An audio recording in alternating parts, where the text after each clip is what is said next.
조갑제 TV 시청자 여러분, 저는 이 문재인 대통령이 지난 3월 말에 발의한 헌법 개정안 여기에 대해서 많은 문제점이 있다는 것을 지적해 왔습니다. 이 헌법 개정안은 국회로 넘어가 있는데 국회가 이걸 두고 표결을 해야 되는데 이 수정을 할 수가 없습니다. 국회는 가부만 결정하면 됩니다. 이게 최종안입니다.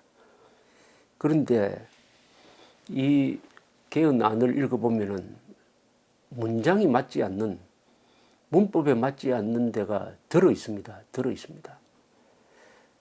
심하게 말하면 이게 누더기가 아니냐 하는 생각이 들 정도로 앞뒤 맞지 않고 문장 맞지 않고 어떻게 이런 결함 많은 국어 문서가 대통령 재가를 받아서 국회로 넘어오고 이게 논의 대상이 될 수 있느냐 하는 데 대해서 절망감을 느낄 때가 있습니다. 문장력의 수준이 이것밖에 되지 않느냐. 어떤 단체의 수준을 보면 그 단체가 어떤 문장, 어떤 어휘력을 갖고 있느냐를 보면 압니다. 어휘력만큼만 개인은 출세할 수 있다는 말이 있을 정도니까 그 정부의 격을 알려면은 그 정부가 발표하는 문장을 보면 아는데 그걸로 기준을 한다면은 이 문재인 정권의 수준은 너무나 떨어집니다. 다른 것도 아니고 이게 헌법입니다. 대한민국에서 가장 힘이 센 것이 헌법입니다. 헌법은 대통령보다 힘이 셉니다. 헌법은 가장 존중받아야 할 문서입니다. 그리고 그 헌법 문장에는 오해의 소지가 없고 명확해야 합니다. 법률가뿐만 아니라 국민들도 누구든지 읽어보면 이해할 수 있어야 합니다. 또 정확해야 합니다. 그런데 이 이번 헌법 개정 과정에서 여러 가지 문제가 있었는데 최근 발견된 문제는 이게 엄청 심각한데 언론이 하도 문제가 많으니까 제대로 지금 다루지 않고 있습니다. 청와대는 지난 3월 25일 날 대통령 개헌안 발의를 하루 앞두고 법제처 심사 의견을 반영해가지고 일부 조항을 수정했습니다. 그 전에 조국 민정수석이 나와가지고 개헌안을 쭉 설명을 했습니다. 그런데 그 개헌안을 법제처에 넘겼더니 법제처 전문가들이 보고 이것은 적합하지 않다 해가지고 수정을 요청을 해가지고 수정했다고 청와대가 발표를 했습니다. 그 수정안 내용은 첫째, 개헌안 제25조,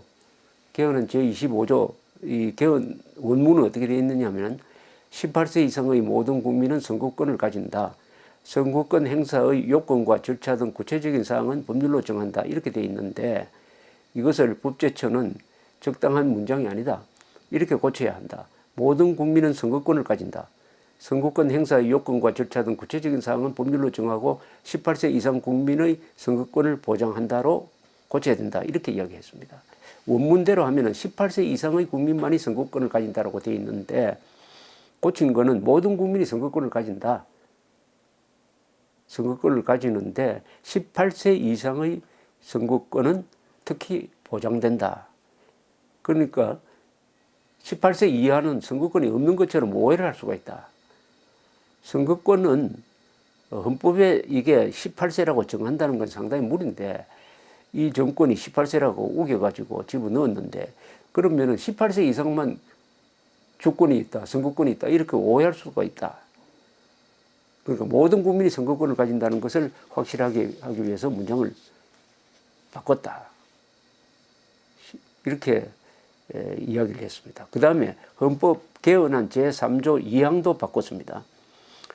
제35조 2항입니다. 제35조 2항의 첫 원문은 어떻게 되어 있냐면은 모든 국민은 장애, 질병, 노령, 실업, 빈곤 등 다양한 사회적 위험으로부터 벗어나 적정한 삶의 질을 유지할 수 있도록 사회보장을 받을 권리를 가진다. 이렇게 되어 있습니다.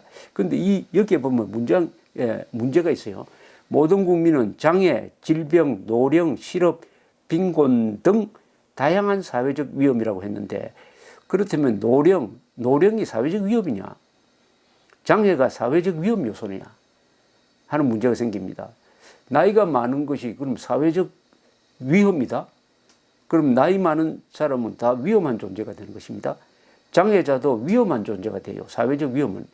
그런 문장입니다. 이게 문장이 잘못된 거죠. 그래서 법제처는 그렇게 하면 안 되고, 모든 국민은 장애, 질병, 노령, 실업, 빈곤 등으로 초래되는 사회적 위험으로부터 벗어나, 이렇게 고쳐야 된다. 이것도 국어 문장을 잘못 쓴 것을 바로잡은 것이죠. 좋습니다. 그 다음에 헌법 개정안 부칙도 고쳐야 된다고 했습니다. 제1조 제1항에 이 헌법은 공포한 날로부터 시행한다. 다만 법률의 제정 또는 개정 없이 실현될 수 없는 규정은 그 법률이 시행되는 때부터 시행한다. 이 헌법은 공포한 날로부터 시행한다. 다만 법률의 제정 또는 개정 없이 실현될 수 없는 규정은 그 법률이 시행되는 때부터 시행하되 늦어도 2020년 5월 30일에는 시행한다. 그러니까 5월 30일에는 법률을 개정 또는 제정해야 된다 하는 이 시한을 못을 박았습니다. 자, 여기에서 중대한 문제가 하나 생겼습니다. 이때 또 하나의 수정사항이 있었어요. 조국 수석이 국민들한테 보고한 것 중에서 상당히 중요한 내용이 법제처에 의해서 이것은 고쳐져야 한다는 건의가 이루어졌고, 국무회의 의결 대통령 제가 과정에서 고쳐졌습니다. 그런데 이 고쳐진 내용은 청와대가 국민들한테 알리지를 않았어요. 그러니까 이게 몰래 고쳤다고 봐도 됩니다. 고쳤으면 국민들한테 알려야 될 거 아닙니까? 헌법 개정안은 모든 국민들이 알아야 됩니다. 거기에 대해서는 이 글자 하나 고치는 것은 물론이고, 마침표 찍는 거라든지 쉼표 찍는 게 달라진 것까지도 다 알려야 됩니다. 그런데 3개 고친 건 알려주면서 4번째 정말 중요한 것이 달라졌다는 것은 알리지 않았습니다. 그 내용은 뭐냐 하면은 이겁니다. 국민들한테 알리지 않는 것이 뭐냐, 이게 이제 중요한 것인데, 알리지 않은 내용은 바로 토지 공개념에 대한 겁니다. 토지 128조입니다. 128조에 보면은 원안이 이렇게 되어 있었습니다. 국가는 토지의 공공성과 합리적 사용을 위해 필요한 경우 특별한 제한을 하거나 의무를 부과할 수 있다. 이렇게 적혀 있었습니다. 토지의 공공성과 합리적 사용을 위해 필요한 경우에 특별한 제한을 하거나 의무를 부과할 수 있다. 자, 이렇게 되면은 사유재산, 개인이 가진 토지도 공공성과 합리적 사용을 위해서는 토지 수용을 한다든지, 국가가 강제로 거기에 건물을 짓도록 한다든지 하는 것을 할 수 있다는 겁니다.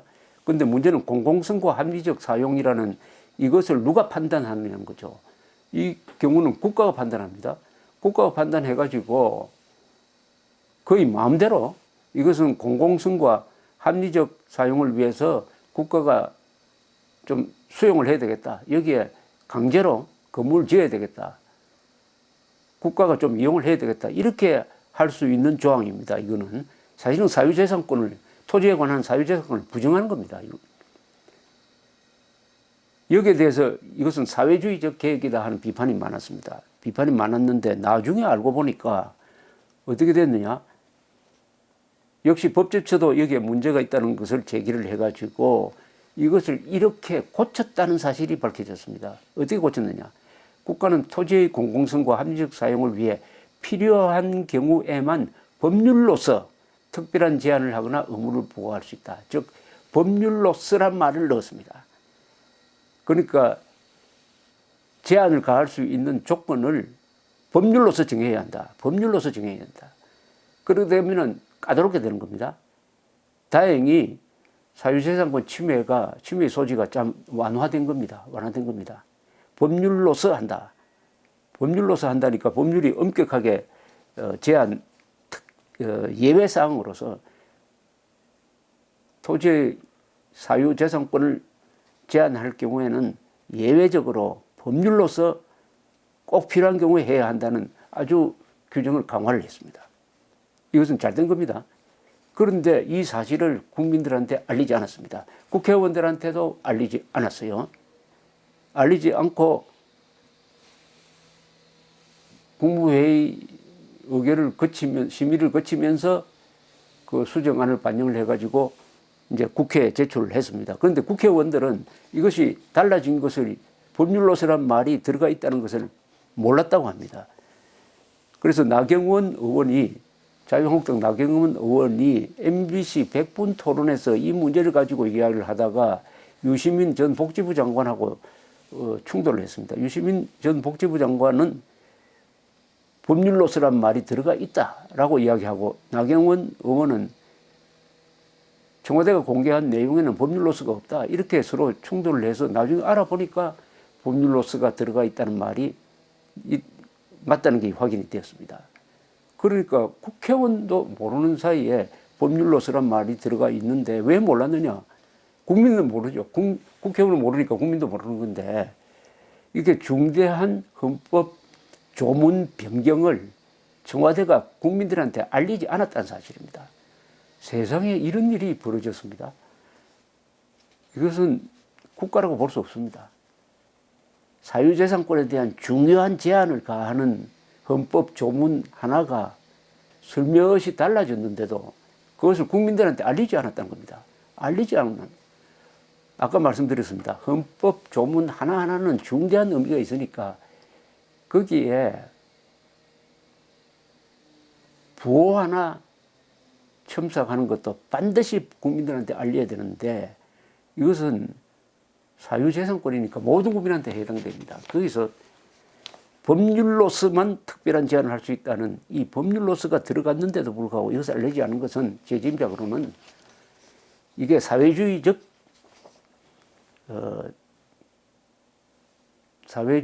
독재로 가는 개헌이다 하는 비판이 막 일어나니까 또 법제처까지 나와가지고 법률로서란 말을 넣어야 된다고 하니까 이것을 인정하면은 이 개헌 작업이 잘못됐다 하는 것을 자인하는 꼴이 되므로 이 부분은 싹 빼버리고 나머지 덜 중요하다고 생각하는 3개의 수정사항만 공개를 했다. 이건 꼼수죠. 이런 꼼수를 헌법 개정을 꼼수로 하면 되겠습니까? 헌법 개정하고 한 방식이 좀 보면 국민 몰래 한 겁니다.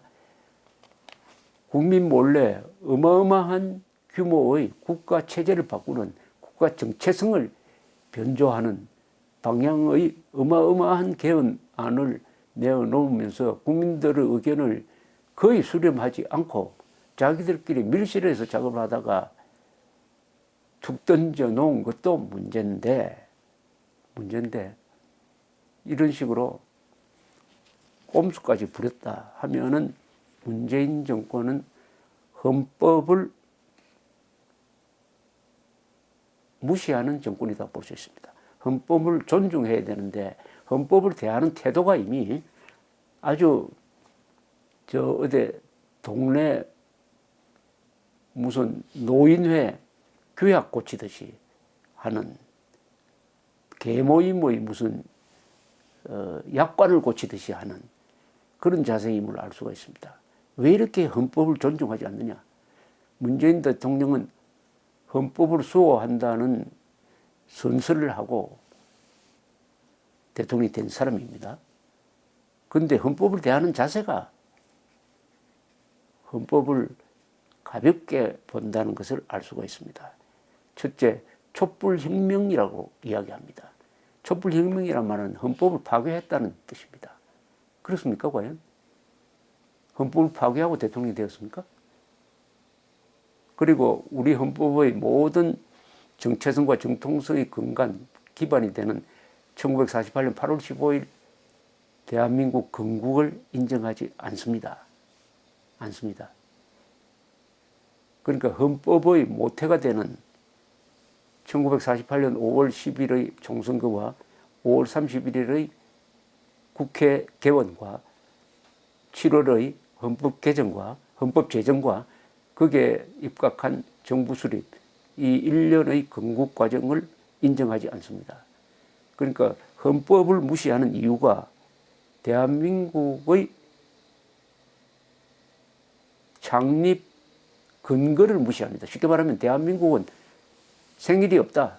대한민국은 태어나서는 안 될 정권이었다라고 생각하는 그런 마음이니까 헌법을 무시할 수밖에 없는 거죠. 헌법을 무시한다 하면 국가를 무시한다는 뜻이고 국법을 무시한다는 뜻이고 국군을 무시한다는 뜻이고 국가 이익을 무시한다는 뜻이고 반공 자유라는 우리 헌법의 가치를 무시한다는 뜻이 되는 것입니다. 그것이 이번 헌법 개정 작업에서 여실히 드러났습니다. 이런 식의 헌법 개정은 헌법 파괴입니다. 이게.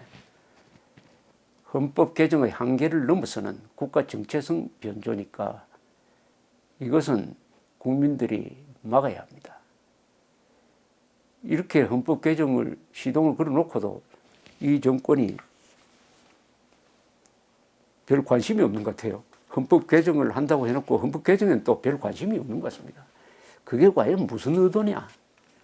이렇게 툭 던져놓고 지금은 안 되겠지만은 그 방향으로 계속 밀어붙여가지고 대한민국의 정통성과 정체성을 파괴하겠다 하는 목표를 가지고 하나의 수단으로서 헌법 개정 노름을 하고 있는 것이 아니냐 이렇게 보입니다.